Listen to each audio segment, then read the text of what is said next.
Hey, it's Sam Fikel from Evergreen Home Loans. In this video, I'm going to be talking about what comprises of your mortgage payment. Now, if you rent, odds are you're probably making one single payment to your landlord to cover your housing expenses for the month, and that's it. But when you buy a house, your mortgage payment is comprised of several different items that you pay as a bundle to your mortgage servicer, and they divvy out these items to the respective parties. This video is going to outline what these items are and why you're paying them.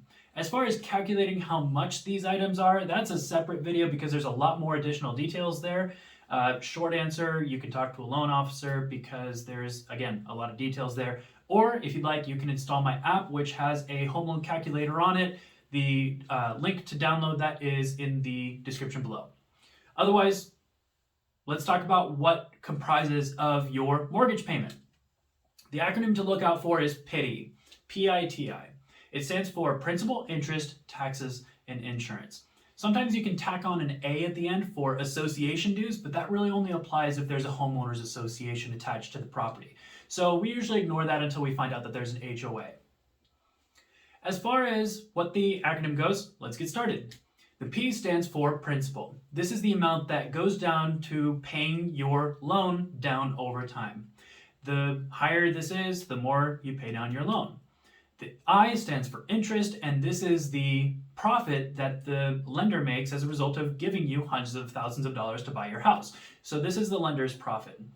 The P and I together makes up your actual loan payment.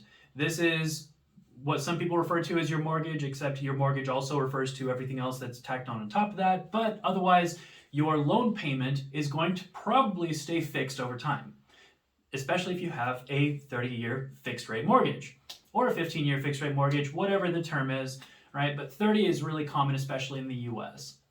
The rest of the items that I'm going to be talking about are subject to change over time, depending on what your county decides to do, depending on how the assessor assesses the value of your property, depending on your insurance policies, all that stuff. So let's get started on the rest of the acronym.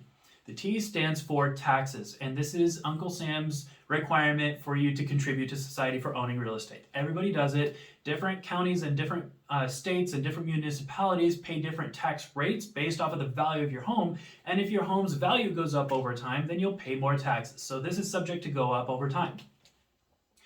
The I stands for insurance, and this can be broken out into several different insurance policies depending on your unique situation. There's always going to be hazard insurance required, though. This is more commonly referred to as homeowners insurance.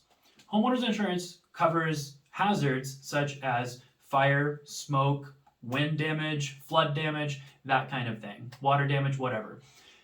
Other insurance policies can include mortgage insurance if you're putting less than 20% down, flood insurance if your property is located in a floodplain, tornado insurance if you're in the Midwest in Tornado Alley.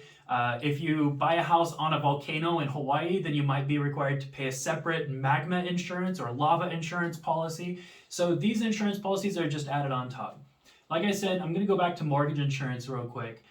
If you're getting a conventional loan putting less than 20% down, then you have to pay mortgage insurance. If you have a 20% down payment, then you can avoid mortgage insurance on conventional loans. This is the source of a common myth saying that you need to put 20% down to buy a house, which is not true. It's a small price to pay for mortgage insurance each month in exchange for the lender offering lower rates and favorable terms. The reason for this is because in case you default on your home loan, then the lender is more likely to lose a lot more money if you put less down payment.